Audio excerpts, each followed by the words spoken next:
Thank you so much. Again, it's just an honor and privilege to be here this afternoon. If you have a pen handy, I want to make sure that you have my contact information. It's SERENDA, and my cell phone number is area code 443-889-5023. That's 443-889-5023. And if you have questions that you do not get answered or that you did not have an opportunity to ask, I want you to know you can please reach out to me.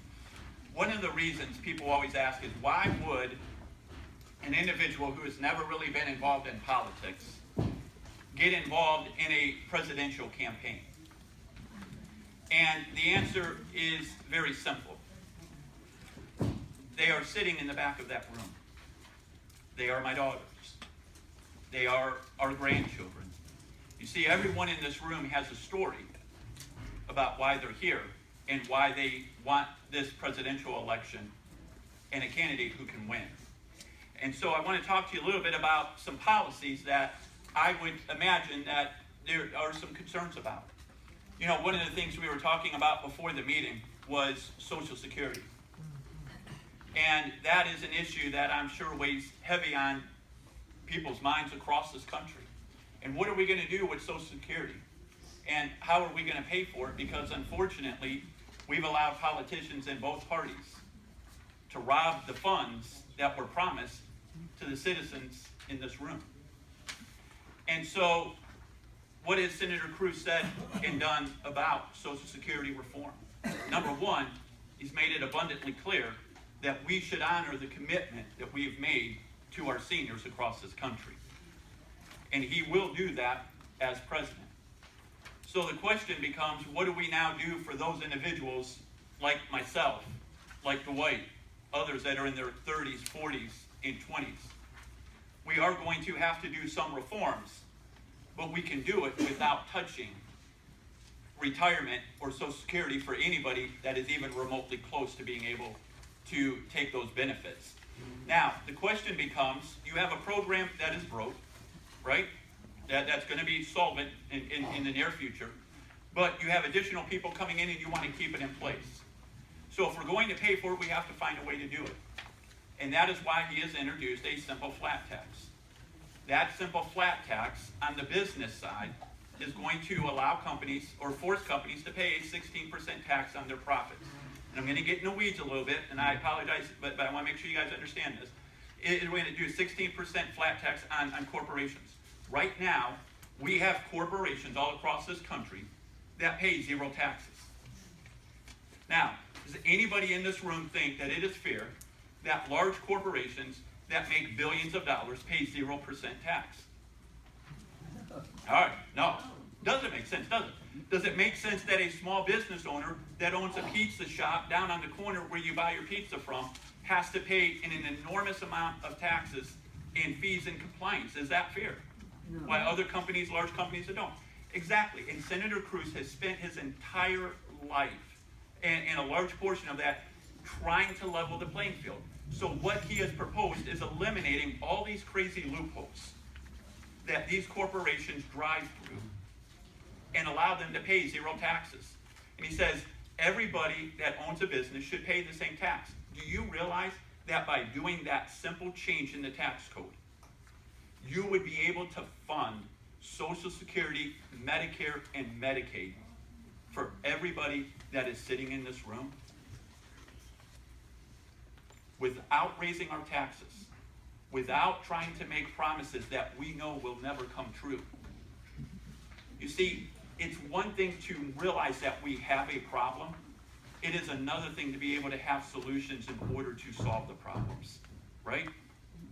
Look, my 10-year-olds, they're going to be 11 in April. They understand we have problems, but just because they know we have problems doesn't qualify them to be president, because they don't know how to solve them. So we need to solve this issue of Medicare and Medicaid. Number two, the other interesting thing that I want to talk just a little bit about, and I think it is useful, is how many of y'all are familiar with the National Institute of Health? National Institute of Health typically has a budget of about $78 billion. to do research for all of the diseases that we face in this country. Do you realize that Alzheimer's cost us about $1 trillion in treatment? About $1 trillion. But we only spend $78 billion total on all of our research for our diseases. Does that make sense? Absolutely not.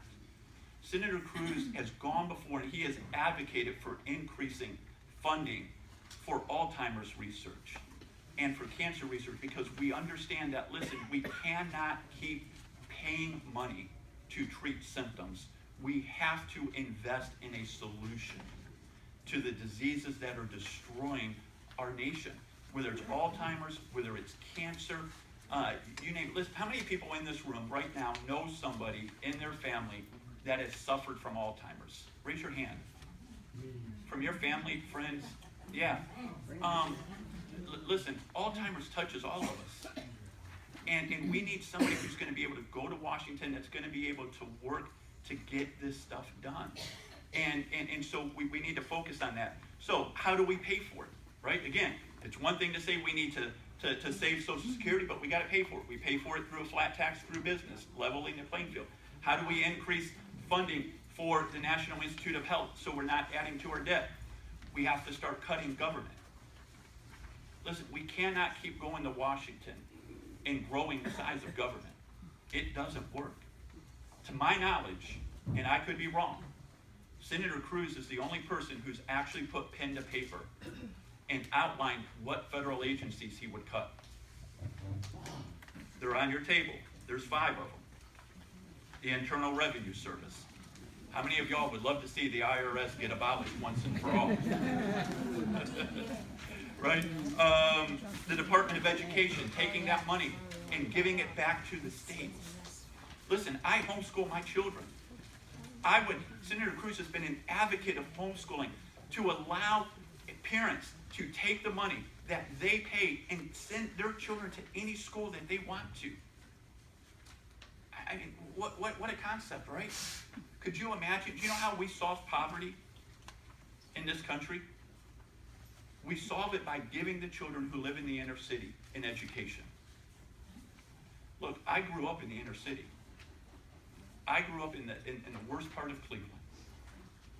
I had no way out. But I was fortunate because I got to go to a good school. And I was able to get a good education. And I was able to get a good job.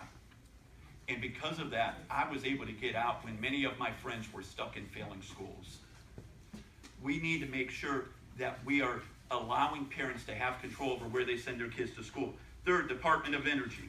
4th, Department of Commerce. 5th, Department of Housing and Urban Development, and send that back to the states through block grants so the states can control the money. By eliminating those agencies, we saved $500 billion in 10 years. $500 billion. Could you imagine taking $500 billion and investing it in Alzheimer's research and cancer research at the National Institute of Health? What that would do for us. You see, not only do we need to have a flat tax, not only do we need to be able to cut government waste, but let me talk just a couple seconds, and then I think I'll be done, because I think my time's about up. Let me talk a couple things about what Senator Cruz has done. When we said the Pledge of Allegiance, when we walked into that room, remember, we all looked at that flag. We all put our hands on our heart, and we uttered the words, what? Under God. Remember that? Yes. Remember when they tried to take that away? And they tried to say you can no longer say under God? It was Senator Ted Cruz, the Solicitor General of the state of Texas, that went before the Supreme Court, that fought to keep the words under God in our Pledge of Allegiance. When they tried to remove a war memorial that had a cross, and they put a tarp over it, and they chained the tarp at the bottom because some liberal activist filed a lawsuit and said they didn't want to see a cross at a war memorial. It was Senator Cruz who went before the Supreme Court, sued and won. When they tried to take our guns away, it was Senator Cruz that went before the Supreme Court in the Keller case and won the case the landmark case that allowed us to carry our guns and to keep our guns in this country. It was Senator Cruz that fought to allow the Boy Scouts to use public land. See, Senator Cruz has been fighting for you and I for a long time. Religious liberties that we have today, we have because of Ted Cruz. You know, I'll say this as well. People always talk about governors and business people and people that's been involved in politics their whole life.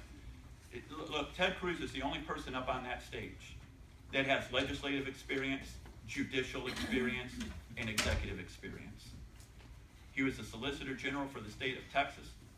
He has been a U.S. Senator from the state of Texas, and as his executive experience, he was a Deputy Director at the Federal Trade Commission, ran one of the largest agencies there, and he ran the single largest agency in the state of Texas when he was the Solicitor General. He understands what it's like to run an organization. He understands what it's like on the judicial side, and he understands what it's like on the business side because he wrote more policies as a Deputy Director at the Federal Trade Commission. You know, one of the interesting things, how many of y'all shop at Amazon? Anybody? Amazon Prime? I love Amazon Prime. Today, they are delivering packages to my house. It is a great system. Senator Cruz, under the Bush administration, wrote policies, got them through a Republican and Democratic-controlled commissioner unanimously to reform the way business is done that allowed internet startup companies to grow and prosper. Guess what those internet startup companies were? Amazon was one of them. You see, Senator Cruz has the business acumen of what it takes to create an environment for businesses to grow. Look, if you're looking for someone to go to Washington to get along and be popular, if you're looking for someone to go to Washington to cut deals, if you're looking for someone to go to Washington to keep things the same, he's not your guy. He has gone to Washington and he has fought. And people will say, well, they don't like him in Washington. Do you really want someone that Washington likes? Seriously. Listen, if someone comes up and says, Washington loves me, you better run the other way.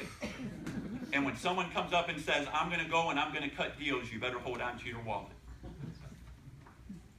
Because they're about to spend your money. Look, there is a reason why President Obama and Harry Reid get their agenda through. Because they stand up and they do this. No, I'm not moving. And the Republicans go, okay, we'll give you whatever you want. Listen, it was Senator Cruz who went and filibustered Obamacare. It was Senator Cruz who went and called out Mitch McConnell for lying.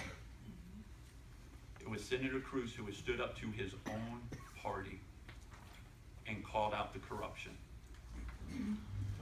Show me. You know, it's an interesting thing. Missouri is the show me state, right? The last thing politicians ever want you to ask is show me. Show me where you were when we were fighting immigration. Show me where you were when we were fighting repealing Obamacare. Show me where you were when we were fighting against the debt ceiling. Show me where you were, and I will show you what you really believe. I can show you where Ted Cruz was on every one of those occasions. He was fighting for you. The question you should ask of every candidate and every representative here is, where was your candidate on these issues when it mattered most? Thank you.